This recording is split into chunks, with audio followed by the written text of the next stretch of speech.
जन्मजात विकृतियां और आनुवंशिक विकार भारत में नवजात शिशुओं की मृत्यु दर का तीसरा सबसे बड़ा कारण है। इसी को ध्यान में रखते हुए जैव प्रौद्योगिकी विभाग ने unique method of management and treatment of inherited disorders यानी उम्मीद की शुरुआत की है।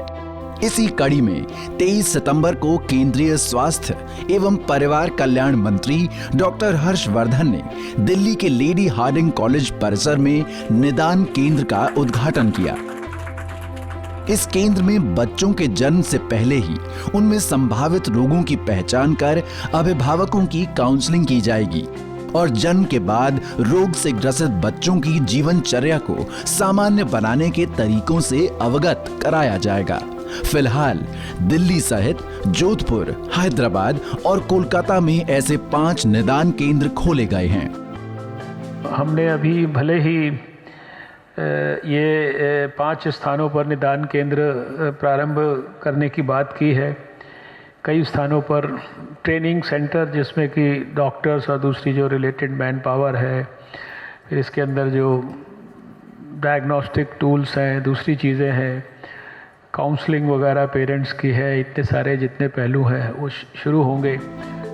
आनुवंशिक रोगों में सबसे ज्यादा खतरा बच्चों में मंद बुद्धि, थैलेसीमिया और हेमोफीलिया जैसी बीमारियों का होना है।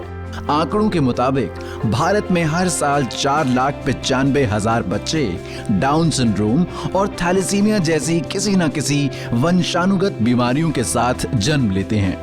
देश में लगभग 3% लोग थैलेसीमिया के संवाहक हैं। ये खुद रोगी नहीं होते, मगर इनके बच्चे थैलेसीमिया से पीड़ित हो सकते हैं। अगर माता पिता दोनों थैलेसीमिया संवाहक हों, तो बच्चों में थैलेसीमिया होने की संभावना 25% बढ़ जाती है।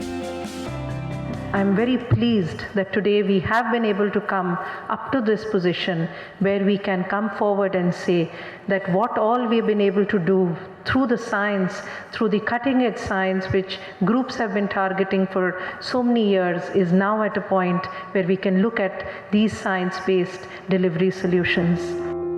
उम्मीद योजना के तहत खोले जा रहे नेशनल इनहेरिटेड डिजीज एडमिनिस्ट्रेशन यानी निदान केंद्रों में आनुवंशिक प्रयोगशालाएं स्थापित की जा रही हैं।